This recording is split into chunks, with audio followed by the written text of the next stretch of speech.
Welcome to our 12th podcast in a series sponsored by Hope House. My name is Ray Pagentini. My guest today will be Chase Heidner and Dr. Mike Swadwick. Today we'll be talking about some things we want to clear up from the first 11, review some topics.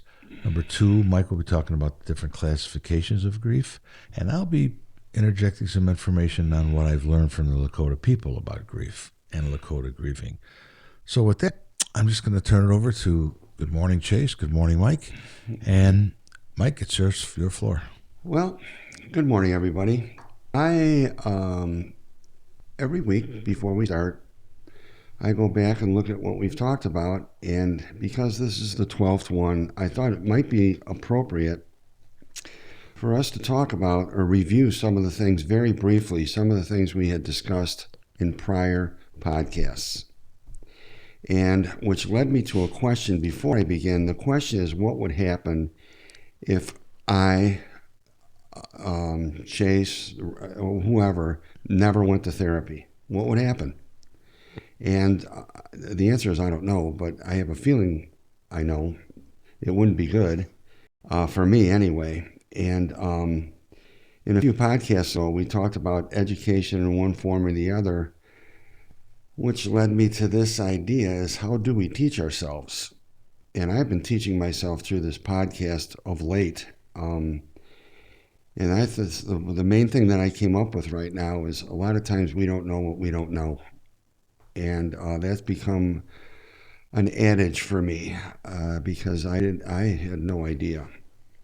I had no idea how to help myself. I didn't know what I didn't know. And I learned that through individual and group therapy. I learned it through conversation. And here we are. And I really do think that it may not seem like it, but we really do build on previous podcasts. We build from our experience to make ourselves better. And I know we started in the beginning, we started talking a lot about suicide and its effects on the surviving members. And then we moved on to secrets and how families keep secrets and how damaging that can be. And that could lead to self-sabotage, that leads to triggers, lying about what happens, hiding what happens, which leads to the great imposter syndrome. You start to form opinions on things which are based on toxic materials or toxic learning. And then it was dissociation, which I learned about when I was talking to Ray. How come I'm in a room, but my body's there and my mind isn't? And I was so happy when I found out that dissociation is a real thing. It wasn't brain damage.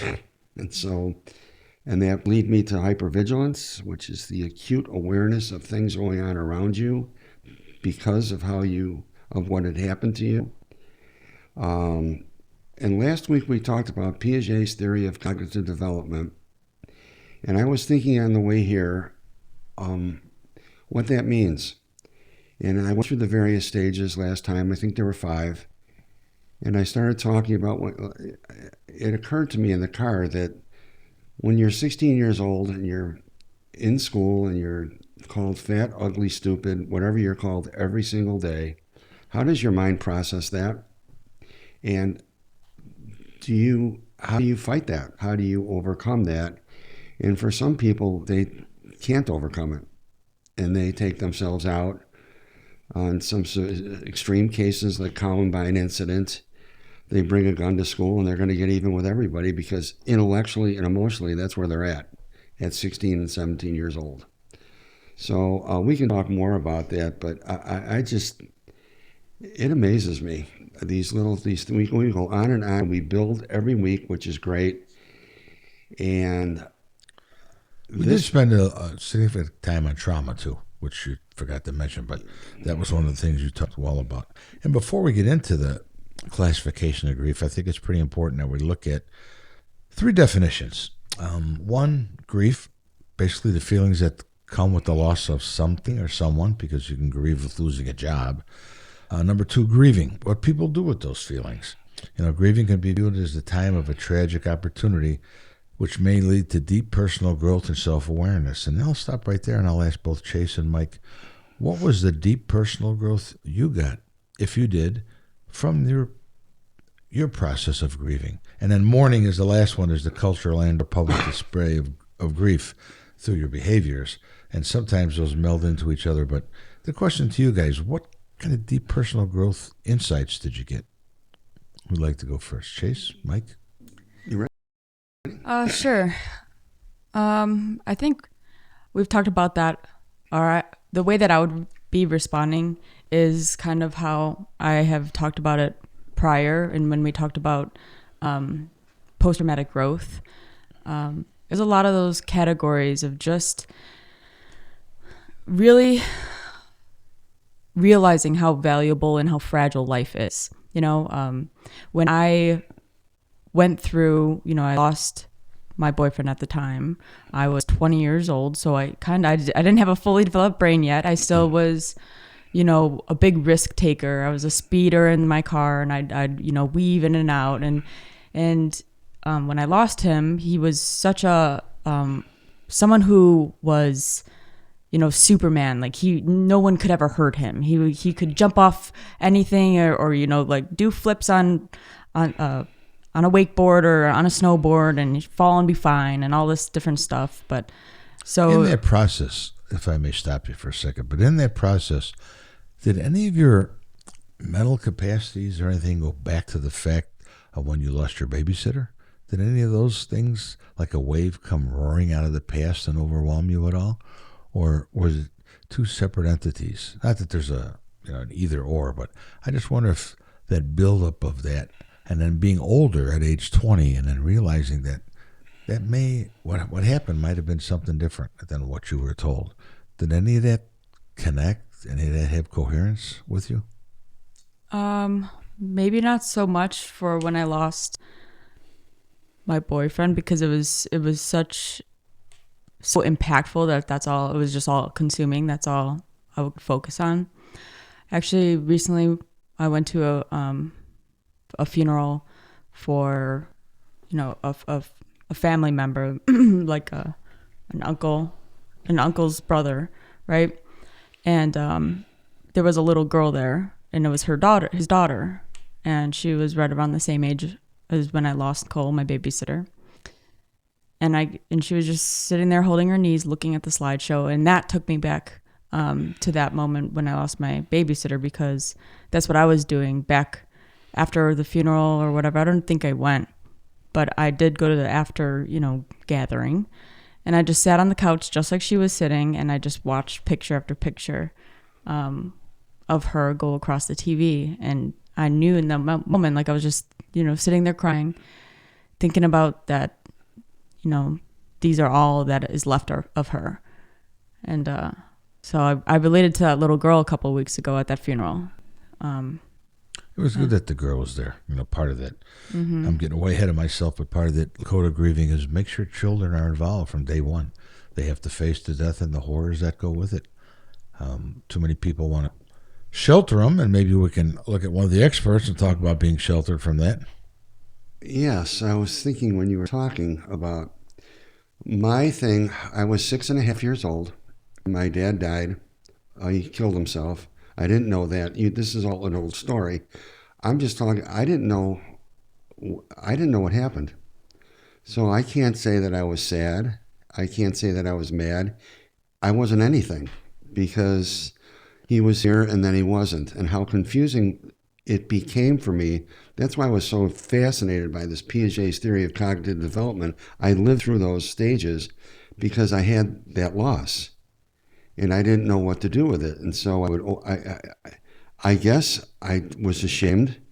I guess I didn't want anybody to know. I just said my dad died. And so as I grew older, it started to manifest itself through maybe sports, maybe school sometimes. Maybe started drinking beer junior year in high school and getting some sort of acceptance through that, because you do feel when somebody leaves you like that you're not worth hanging around for. And so maybe that's a form of grief. And I don't know. I didn't know anything except that we didn't go in the garage anymore, and the table at the kitchen table chair was empty, and we had to say the rosary. My mom was a devout Catholic, so I guess in order for my dad to cross the river and go to wherever he was going, we had to say the rosary for him every day, and I hated that. I didn't even know why we were doing it, and if you're Catholic, the rosary takes about an hour to say, maybe with all the Hail Marys and Holy Ghosts and everything. And so it grew, and for me, it grew. And then, so I can't pinpoint a feeling. I guess I missed him, but I don't know. Nobody else seemed to except my mom, who cried a lot. And I told you my sister said, I'm glad he was dead. And I can't even fathom that. But given their story, I understand it. So let me fast forward ahead to when my sister-in-law committed suicide. I know how I felt then. And I was living about 30 miles from their house, and I got the call in the morning. She's dead. I had to drive in, and I felt like I was in a vacuum. I felt like I had left my body. And it wasn't a disassociation. It was just, I was humming because I didn't know what to do. And I guess that's a form of grief. I was going to ask you, like, one day your boyfriend's here, the next day he's not. What kind of feeling is that? I mean, do you remember, or do you have one, or Oh yeah. besides sadness, or The humming I can relate to. I call that emptiness. It's where like the air didn't even hold there was nothing even in the air. So I'm just sitting there. It was just silence. When I had gone back to his apartment. Was it? Let me stop you real quick. Was it a light or a heavy silence? Lightness or darkness? It was just empty. Okay, good. Maybe light. I don't know. Lightness. It wasn't. It was darkness, but I just sat at the edge of the bed, on the floor, and I just was like, it's empty. It's quiet. If you're ever awake at 3 o'clock in the morning, 4 o'clock in the morning, and the world is asleep, right? The world's asleep. The animals are asleep, and it's just quiet, but not empty. But it was both.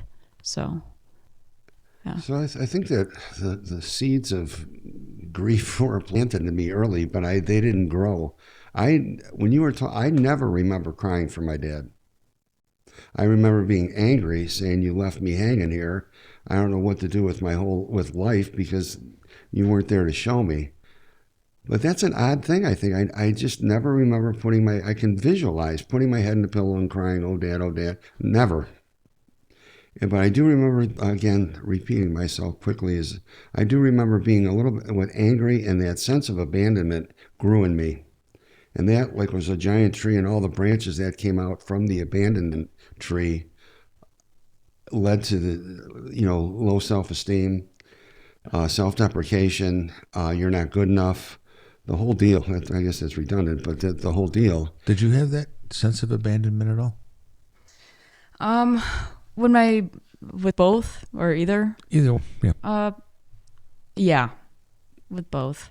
I was, sorry, this is always emotional for me. Please. But, with Nicole, obviously, we were around the same age. I was about 6 and a half, or, maybe almost 7. And, I thought it was my fault, obviously, because I'm a young kid. That's kind of the extent of what we can believe in. The last time she had babysat me, I was kind of a brat, and because I didn't want to go to bed because I wanted to hang out with her, and I ate candy when she told me not to. And, if I hadn't done that, then maybe, Sure. Yes. You try to rationalize all these crazy little things that led up to the tragedy. Yes. Yeah. The whole What's problematic about what you said, if I interrupt, there's no one to tell you that's not right. Because it's in your head. It's in your head. Mm-hmm. And so I grew up with that. And thank you for saying that, because that's how it manifested itself. It just kept growing until, again, the old story, I was at a party and I knew something was off and I couldn't figure out what it was. And that's all part of it. So when my sister-in-law died, there was a lot of anger there because... Yes, I was going to say this. Sorry, I was going to say the same exact thing. with my boyfriend. I was very angry. Go ahead. Yeah, I didn't know. I didn't know how to stop it. I mean, she was an adult, and so was my brother, and they were living their life, and we thought it was pretty. I had no idea of the details of their life until well after she died, and that was the secret component of my family that lived. There was like another step person in my. It was the secret person.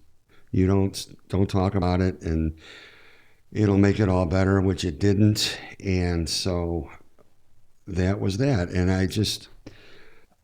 that I guess leads us into grief, because it's funny when there are many stages of grief I'm reading here, and recognizing and addressing. I have 6 or 7 types. Ray, I think, has 30 in his books.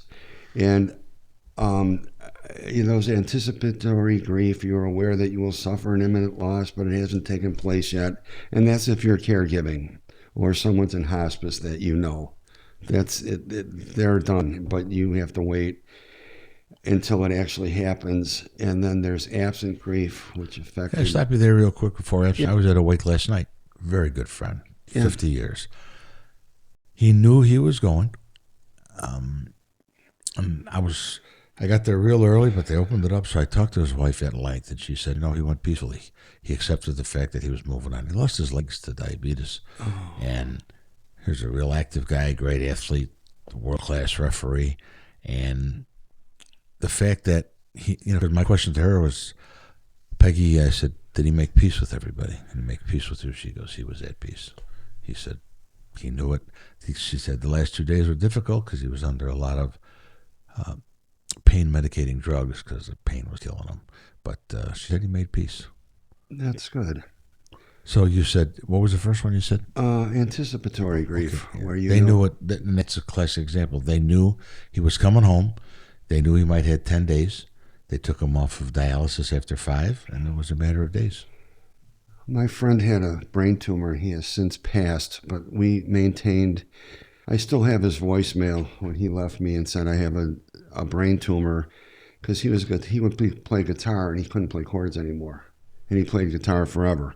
So that was the first sign. So he went to the hospital and got chemo and got operations, and it was a very aggressive form of brain cancer. And he started going to therapy, like death therapy, and how to handle what had happened to him. It was a luck of the draw. He had a brain tumor. I mean, you don't eat too many carrots, or what do you do to get a brain tumor? I don't even think anybody knows, except you get it.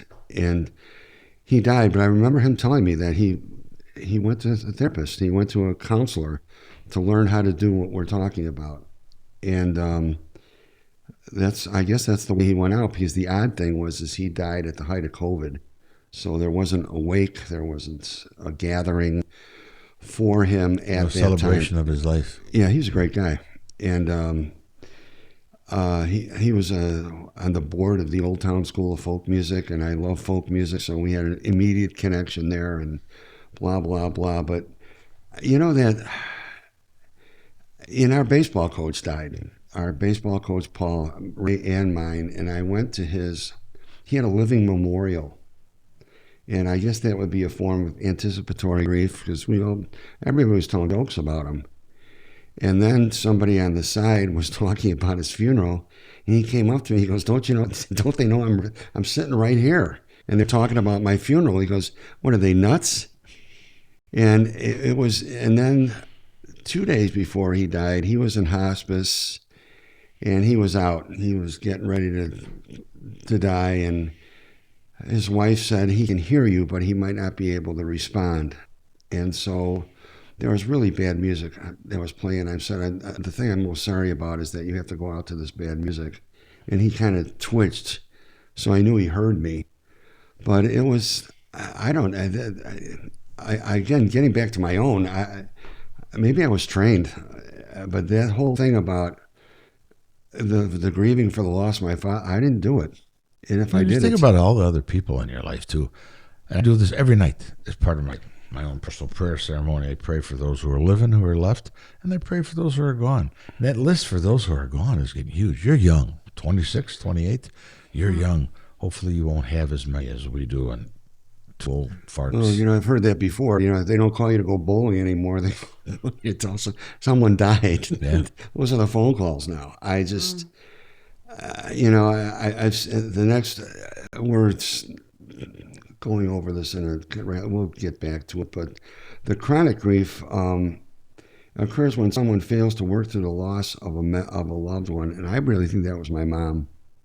She told me she never, in 40 years.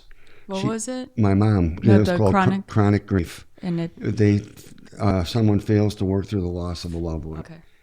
And my mom carried that with her whole life. And I just watched it, and I could never understand. She said that he was physically abusive and he may have cheated on her, but he was the love of her life.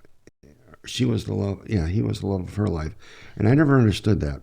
Because I'm curious about that too, because it's hard for, I guess, both of us to understand because we've worked through our grief. But I wonder what causes that, Mr. Pedge, even if you have some input. What's that? Like, is it, why do some people hold on to grief for their whole lives? They can hold on to grief versus there are other people. Yeah, because they're afraid to let it go. But I like one of the Lakota comments. You got to loosen your grip on it, not forget about it. That's part of it. The other thing is, just the note on that chronic grief is they're really not accepting the loss yet. They know the body's there, the funeral's been passed, but they're still not accepting the loss. So are they in one of the old classic denials? That's not going to happen. If I don't think about it, it's not going to happen. But that not recognizing it.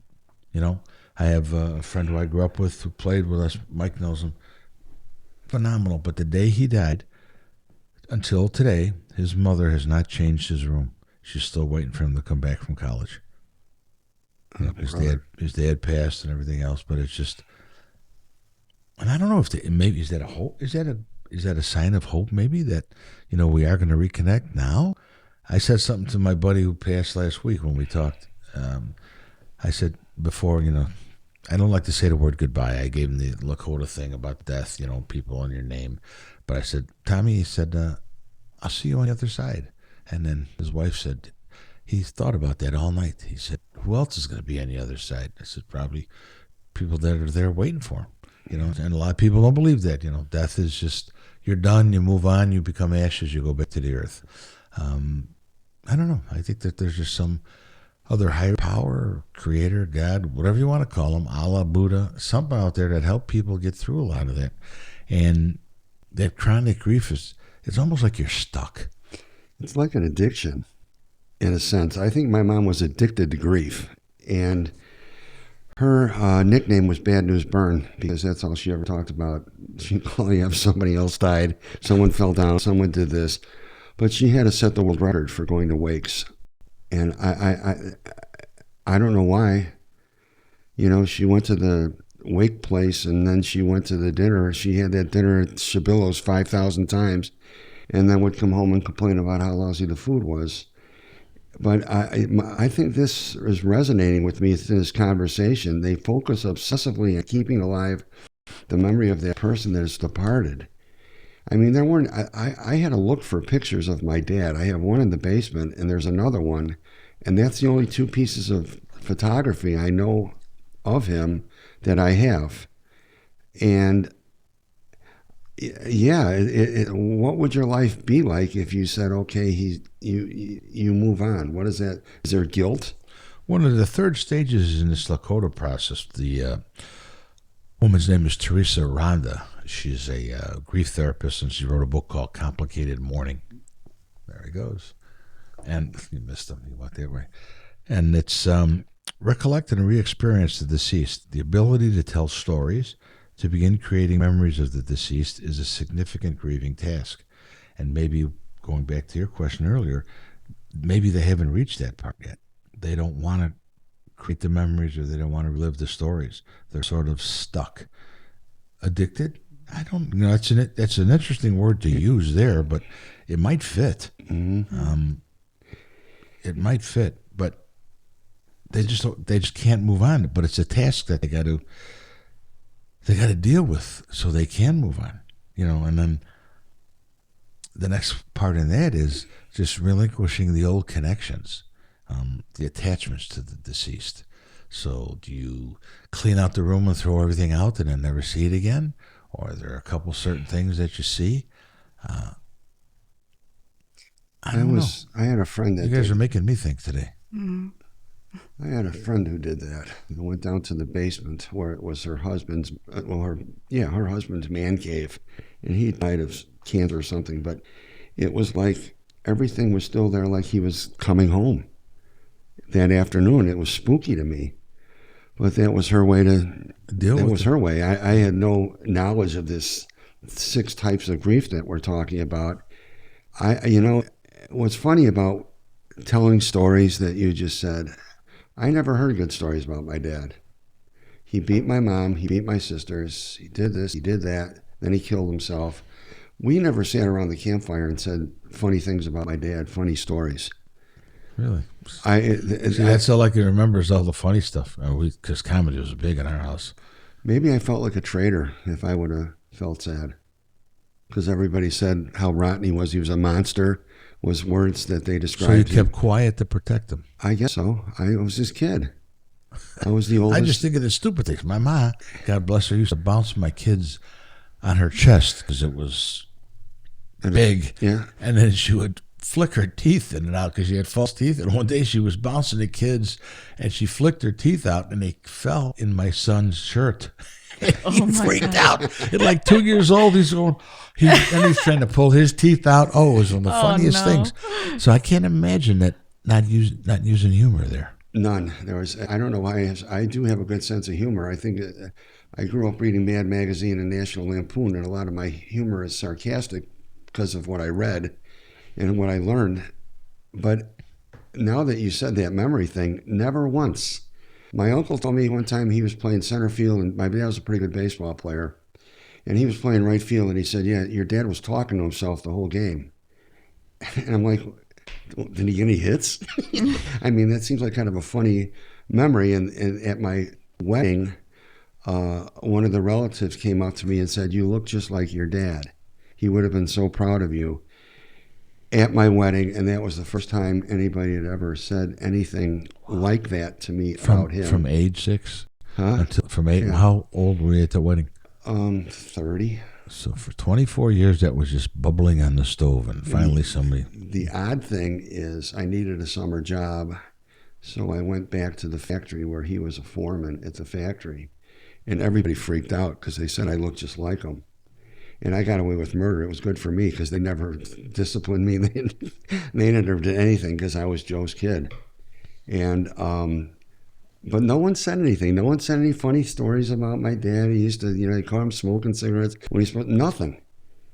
So, as we're talking about this I can't remember one.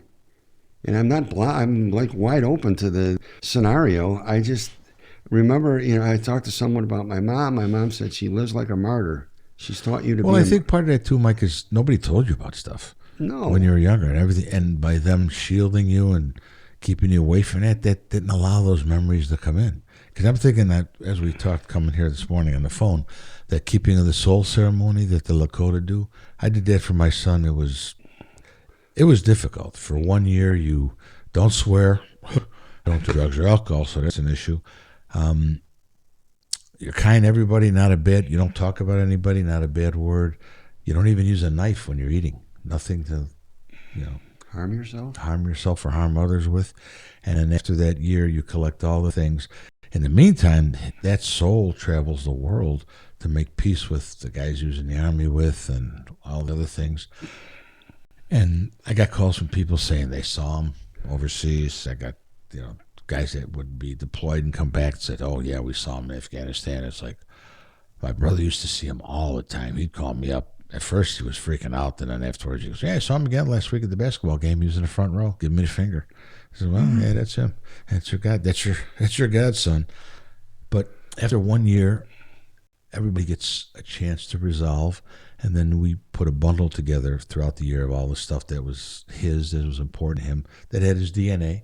And then you burn it. And then when you put it in the fire, We did a sweat lodge before. My wife would not go in a sweat lodge, which is, I respect that. And my daughter, they just sat outside.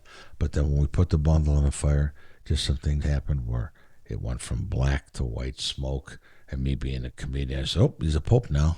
And then my wife just said, "No, something's really going on there." And then the guy, one of the guys who I forgot to mention earlier, who taught me a lot of this, Quentin Young, he's a Lakota elder and keeper of the ceremonies. He said, that's his way. He's gone now. He's moving on to what they call the seven sisters. It's 7 sets of stars that they have to pass through till they get to the next realm.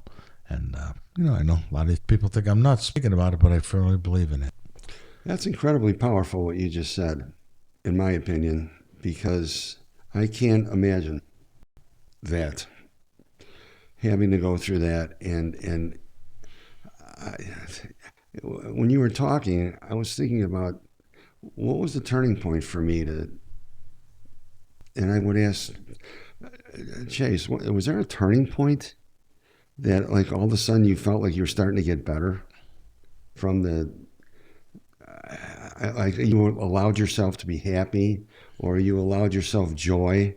Because if you were happy, that meant for me, it meant disrespecting. In my grief counseling, when I would talk to kids and people, I would always say, when did you start to smile again? Yeah. When did you start to smile again?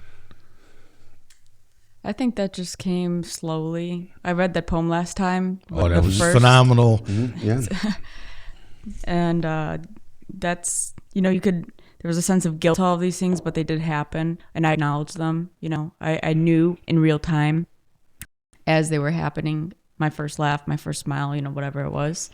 And with those first, there's like the sense of guilt with it. And then just over time, the guilt lessens with each smile, lessens with each laugh. And, you do the whole rationalization in your mind where it's like, he would want you to be smiling, he would want you to be happy. Mm-hmm. Those thoughts just kind of turn from, oh, you're bad. Like, how dare you be happy? He's, and to that. It goes back to the old timers with what you were saying. When we came from a big family, but whenever one of my uncles would die, and all the uncles died before my aunts, and a couple of the elders would pull me on the side and say, "No joking around, no jokes, no funny stuff. Got to be real quiet when they're all coming over." And it was because they were sad, you had to be sad. Mm-hmm. And my brothers and I didn't like that. And this goes way back when it would lay out the body in the house in the front window before they would go no funeral home. And my brother and I get up at night and poke it and try to move the fingers and stuff, and couldn't do that with those elders. That's the old dress. That's the old joke about the old Italian women. They wore a black dress for 35 years. They kept that mourning up. My grandmother, she lived with us. She put that dress on every Sunday when we went to church. Took her to church. And she had a rosary. We couldn't leave Mass until she was done when the rosary was done. They hold on to it, and I think, and I don't know what purpose that serves by holding on to it. I really don't. My mom had a really, I learned more about her as we grew older. She had a really tough childhood, and I may have said this in a previous podcast, but she watched her mother, who had a brain tumor, before they knew what brain tumors were back in the olden days, and she had 16 seizures in a row.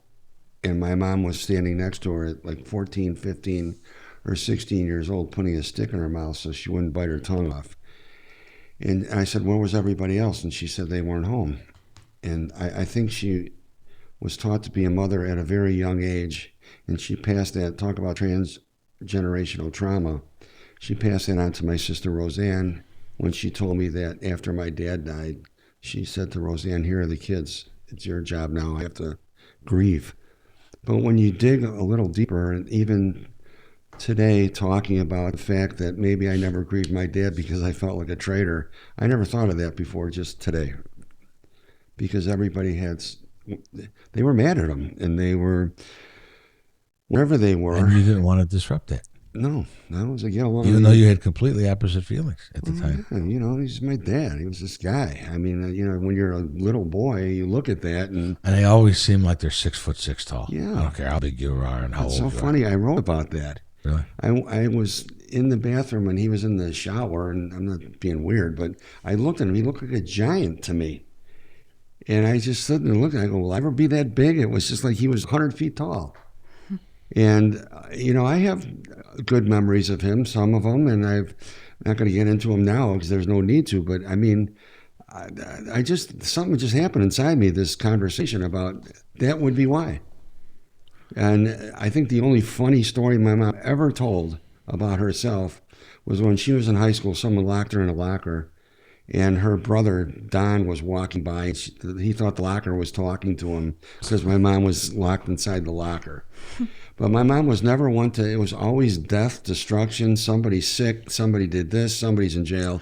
And they thrived on that. Oh, We had people in the neighborhood like that. They thrived on that. She came They'd alive. get up, they'd read the obituaries. And Yes. say, you know who died today on Hamlin? Yeah. It's like, yeah, but I want to know who's alive on Hamlin. And that was pretty much me. That's me.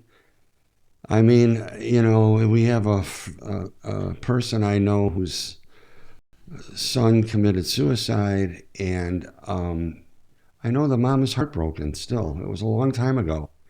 Not maybe 5 or 6 or less than 10 for sure, but I feel terrible for her. I don't know. Which goes to one of the points. It's there's no continuum. There's no linear, say, after 2 months you're going to be like this, 5 months. It's different for everybody, and it takes time. It They does. say time heals all wounds. I like to turn it around, too, with some of those people that don't get it. Time wounds all heals, too. And you know who I'm talking about. They get theirs. There's karma out there for some people. It's amazing. I do research before we talk, or I look stuff up. I go to wherever I go, and you'd be surprised how some of these articles say that give it a year or 6 months, you'll feel better. And Which is wrong. Totally it's- wrong. Yeah. I remember I was a headhunter one time. I didn't know what I was doing at all, and he said it takes about a year. So day 364, I'm like, well, tomorrow I'll know everything. And I didn't know any more than I did the day before. It was I hate those metaphors, but I don't know if we talked about this before, but the misconceptions about grief and grieving. Grieving declines in a steadily decreasing fashion over time. No, it doesn't. If you only express your feelings, that's enough to resolve grieving. No. You should put the deceased person out of your thoughts. I don't know how you can do where that. did you get that from? These are Lakota notes I had from 20 years ago. Oh, Intensity and the length of grieving are indicators of how much you love someone. That sucks. Because, like, in your case, you didn't do any grieving. So they say, oh, Mike really didn't love his dad. Which is the complete opposite of you put this guy on a pedestal. But because you didn't show it that way. Time heals all wounds, and they say, oh, everything will be okay. Think about some of the things people say at these wakes. Yeah. He's in a better place. What if he's in Pittsburgh? That's not a good place. Enjoy him while I would just say, hey, like I told the lady last night, I said, I'm sad he's gone, but I really smile and I'm happy that I got to experience him for almost 50 years. I said, because he was one stubborn son of a gun, but a good friend. Then everybody heard stubborn Al laughed. You got that right. And we just don't. I don't think we give people the time, and I don't think people have the resources. Now, both you guys went and got resources outside, but you also had that internal strength and drive.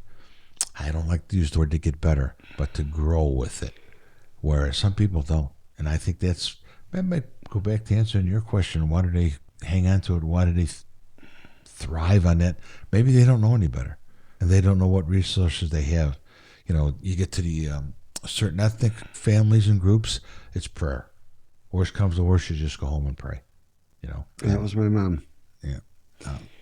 I think for you, can I say something? I feel like you weren't allowed to grieve, right? Because you Right. felt like a traitor. So therefore, I know this is totally unrelated, but I was trying to relate to you. And I was trying to figure out how. And it was kind of like, because I come from a very nice neighborhood and in a nice, well-off family, I wasn't allowed to be sad because of that factor. So you weren't allowed to be, grieve because he was a bad person. You In their were eyes. told Mhm, yeah. you were told that he was this bad person. So therefore, you had to you weren't allowed to. You know, what about people who, I have an old boss who, his wife died and he was married 2 months later. And how do you explain that? And then she died and he got married a few months later. Really? I can't put that together. I don't know if there's a 6A, B, C, or D in terms of maybe that's how he agrees he gets married again. It's like, when you throw everything of theirs away or you keep it forever. There's no in between with him because he got. And I wonder too if a person like that just really struggles with loneliness. Mm-hmm. They just can't be alone by themselves. Everything in the house reminds them of it. So you get a new face and that's it. I've been married 48 years. I hope we live another 80. But something ever happens, I never get married. I told her get married again. Me, no way. It's hard work. As you see it with your parents and you saw what your mom did to keep the family together. Mm-hmm. That's hard work. So the guys that get married 2-3 times, God bless them. Well, number one, if they got the energy, but number two, there might be some loneliness, some despair there. That's something. I'm glad we talked about that because everybody was just like, who is this guy? How can he get married right away? His wife just died. But being a little guy and having what happened to me, you learn to really protect yourself in terms of loving people. You don't want to give, because you were taught as a little guy, you were modeled that when you love somebody like that, like he was my idol, when you love him like that, it goes away. It's always going to go away because that's all you know. That's why I'm so enthralled with the Piaget theory of cognitive development, because that's all I knew at the time. But then because we didn't really talk about it very much, it just grew inside me, like as I said before. But it didn't go away. No, it doesn't. You just it don't loosens trust the grip on you a little bit, but it doesn't go away. You as far as not trusting relationships and trusting people, I have to work on that. I mean, it's better now. I mean, every decade I came up with a word for myself, and the last decade was acceptance, that I finally learned this is the way it is. You can't change people if they don't want to be changed. You can't make people happy if they don't want to be happy. And it's not like you don't care. It's just that there are certain limitations in humans, in my opinion. The other... well, you've touched on two of the about 1,500 types of grief. Do you want to continue? Yeah, one of them's inhibited grief, and it's experienced by people who have great difficulty expressing their feelings. Children who can't seem to put into words everything that the situation represents. And many times adults ignore their pain and it doesn't help them overcome it. My mom tried to stay strong. That was her way. Ignore, mask, deflect. There's a couple words you can use there. How's everything? Okay. When it's not. Right. But it's that mask, that armor that they got to keep up, Yeah. I'm the strong one in the family, and I got to take care of the kids, or my oldest daughter's got to take care of the kids. And that was my oldest sister. She was like, she became the matriarch of the family. It was a coup, and my mom was like, she was fine with it until we all got older, and we were able to kind of think for ourselves and sort some of this out, because it is confusing. When anyone dies, it's confusing, and any type of loss is confusing. That's when I looked at these things. I was telling Ray, there's no, today I'm anticipating, whatever the word is, or I'm unauthorized today. Or you have people yelling at you because you're sad. Wake up and get out of it. Get over it. That's what I've How heard. How can you say that to somebody you've known 50 years is gone? You got his memory. I got his mass cards, and I saved some of those, and, just smile because it happened. Grieve your own way. Smile because it happened. But don't go tell somebody else how they should feel. You know what? You were 7 years old when Nicole passed. You don't know any better. Why do you feel that way? And now when it happens at age 20, 21, some maybe feelings that were way back when that were below the surface now just come up. They're brought up by the latest thing that happened. So, and that's yours. You own that. You're entitled to do that. You have permission to feel that way. Permission. Yeah. But that's the better word, permission. Isn't that something that's just a simple word? It's okay. You have permission, and that's from the universe. You have, and that from Ray and I. And grief counseling, too, that's one of the things I learned way back when I got the certification. But I knew it because my grandmother always thought about it. But when people were dying, she goes, someone needs to go in there and tell them it's okay to leave. It's okay to move on. And a lot of people don't do that, and they regret it. But I remember my brothers and I did it with my mom and my dad. My mom was really out of it near the end and, unconscious. But the way she responded to what we said, it was like, holy cow. And my middle brother did that with my dad quite a bit. He says, you know what, you can go. We're okay. We're 60 years old. We can take care of ourselves. You don't have to come and paint the house and make sure the furnace is working and do everything. We're okay. And then many times people say that that's the last thing they need to hear, and then it's like one big long breath, and then they're done. I said this before, and it applies again. When my sister-in-law took herself out, they lived in the basement of my mom's house, and the basement ceiling was maybe 6.5 feet high, and she was about 5'2". So she got a bar stool and smoked a cigarette and put a rope around the pipe, and then put the rope around her neck and kicked out the bar stool, and they found her the next morning. And every time I went down there, I said this before, every time I went down there, she was there. I don't think they took the cigarette butt off the floor. You just look at the pipe and you can see, I think I took the rope down after everything was done, but I would always say hello to her. The presence was so strong that I couldn't ignore it. And I don't know. She might have needed permission to... That dovetail again and that Lakota thing, talking to him every day, as long as you need to, and it's like, I'm not going to put you in a drawer if you're in an urn or something like that, but I think that serves a good purpose for people. Yeah, it's weird. But getting back to the original when we started, I think it grows in you. And if you don't talk about it, it can be very toxic. And when you do, it can just grow and you can learn about it and move on. That's why I wanted to do the review of the previous 11 podcasts. That's that line from the Eagles. If you carry around that anger, it'll eat you up inside. Yeah. Same difference. Carry around that grief, it's going to eat you up inside.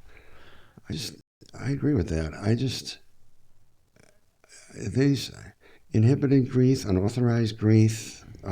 List them. You don't have to go over each one because how are we doing on time? All right, 47 minutes. Man, it just goes by so fast. It really did. I've been kind of eyeballing that. The first thing, there's anticipatory grief, which we talked about. There's absent grief, when you block your feelings. There's chronic grief, which we used my mom as an example, and she's not alone. There's delayed grief, which is usually an effect of absent grief. I was gonna bring that up without you listing it.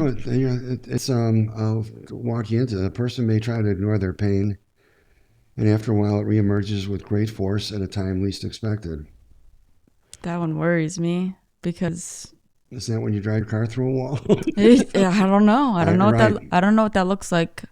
I had a professor, top-notch, quality, unbelievable professional, but he's in one grief class. His name was Dr. Walsh. He said, eventually it's going to jump up and bite you in the ass. You got to be ready for it. And Yeah. like you say, you could be going 5-6 years, everything's fine, all of a sudden it jumps up. And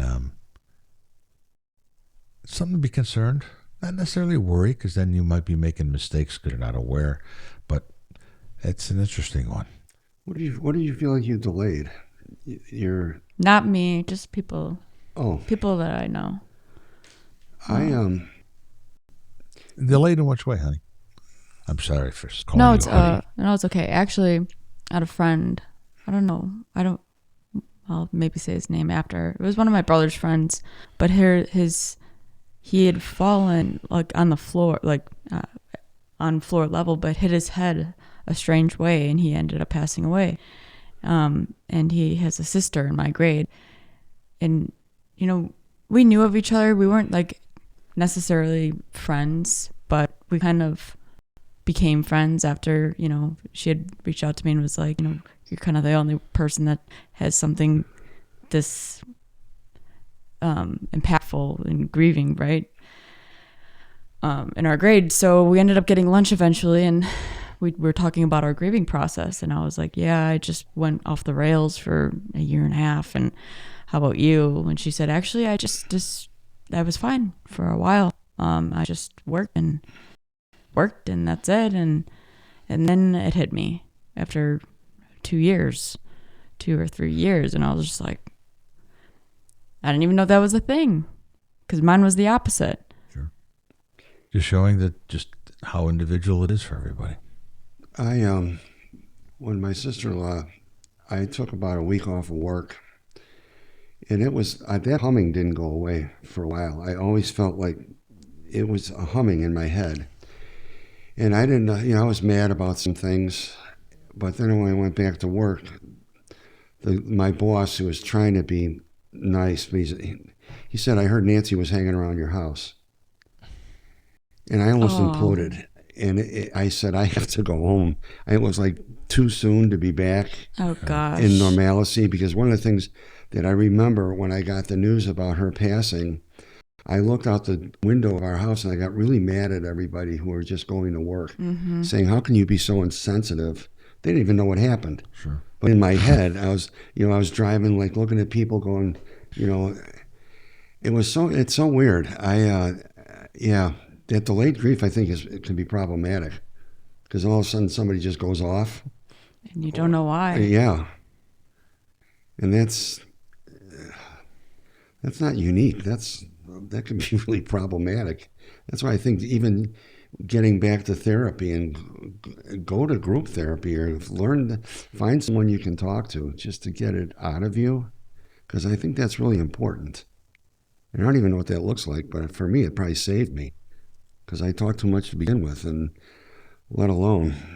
So one thing I've been doing for about 15 years, and it just hit me, because I'm supposed to go by your house today and fish, but I said something at a wake last night, and the family was so impressed. They said, would you come to the burial today and say it? So we'll get there later. But somebody asked me why I love your place so much, and this other place I go down by the lake, which I haven't taken you yet. You're going to love that one morning. But just a lot of the people I take there are really sick or hurting or dying. And it's just like, put some closure on it for them. We just sitting, 2 Sundays ago, I brought a guy who's real sick, and we just sat there and smoked a cigar. And at 6:22, the sun was supposed to come up, and it came up right at 6:22. And it was a peach-colored sun. That was the most beautiful thing ever. I didn't say nothing. He didn't say nothing. I looked over. He had tears in his eyes, and he sort of accepted the fact that he's going to be taking a journey pretty soon. Really, he is. He's taking the journey? Yeah. And then the guy that lets me at that spot all the time says, you're always bringing people here. And I explained what it was. He goes, here's the code to bring as many people as you want. I said, because nature's a good healer. I just found out about a degree you can get in nature counseling, where you bring people who are grieving out to nature, and then you help them through nature, which is what I've been doing for 44 years, but I'm going back to college. Anyway, are there more that you'd like to discuss, or at least mention today? This Lakota thing is starting to poke me in the ribs because it's so good.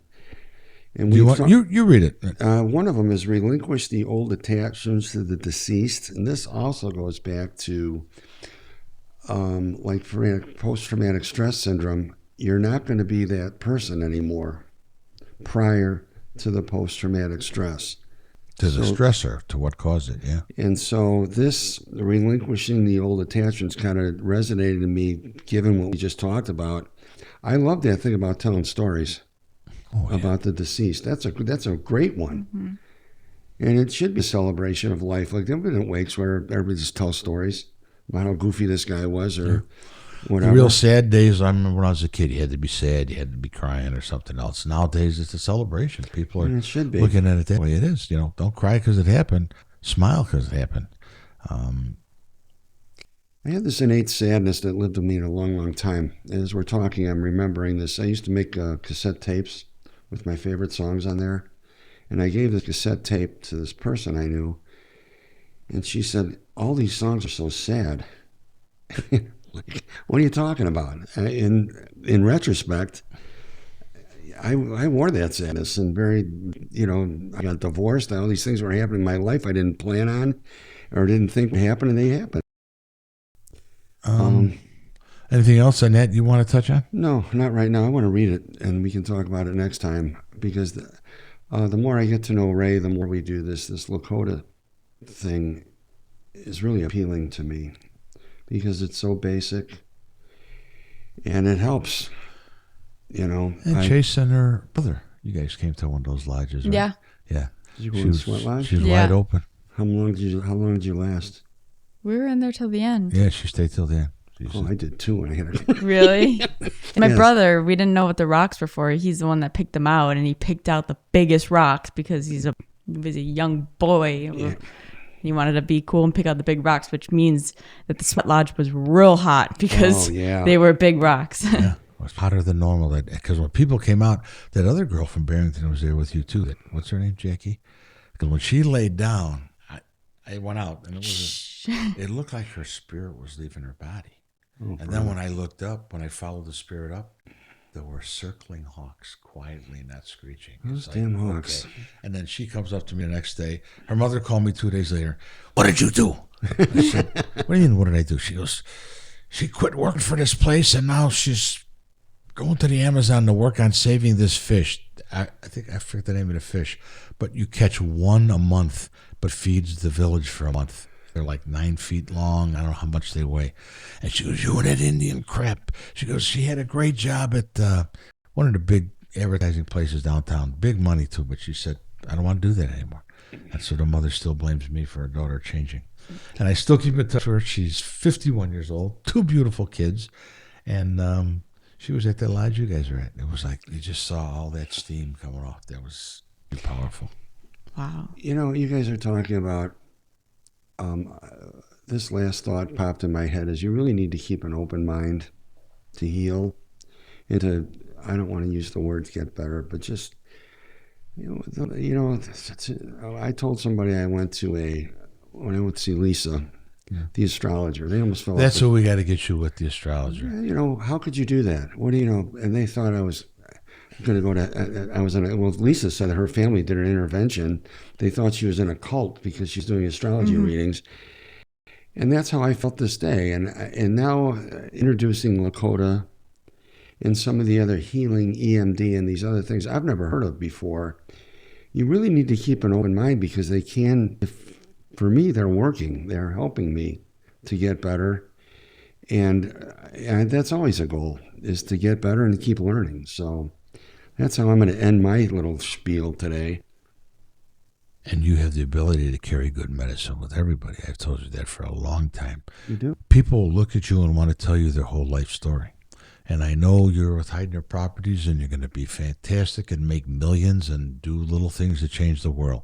But I think one-on-one you can do great work. And you will do great work because just look at that face. It's so inviting. Like when she listens with her eyes. Mm-hmm. And that's incredible, which most people don't. And there's a song by Ann Humphreys out there from a movie, Edge of America, called Good Medicine. It's really a cool song. I found it last night after 10 years of looking for it. And it's at a concert she did, but it's when you see it in the context of the movie, it's phenomenal. And a lot of people carry good medicine. You carry medicine. We all do. People don't see it, and it's free. And our job, I think, is to direct people to find that own medicine in themselves. That's my point. Which they don't want to look there because it's real easy to look out here. The hardest spot to go is in here. I think that what Ray said is true because people have told me about you just from the podcast. They don't know you. They wouldn't, you can still go to the store without being mobbed like rock stars. So I agree with Ray. You do care. You have an energy about you that's really good. And I think all the people watching you. today, if you look deep inside yourself, you'll find out that you all got good medicine and you need to help others with that medicine. So until we meet again, We'll be back soon with our next podcast. Thank you. Do well and make the world a better place. Have a good day.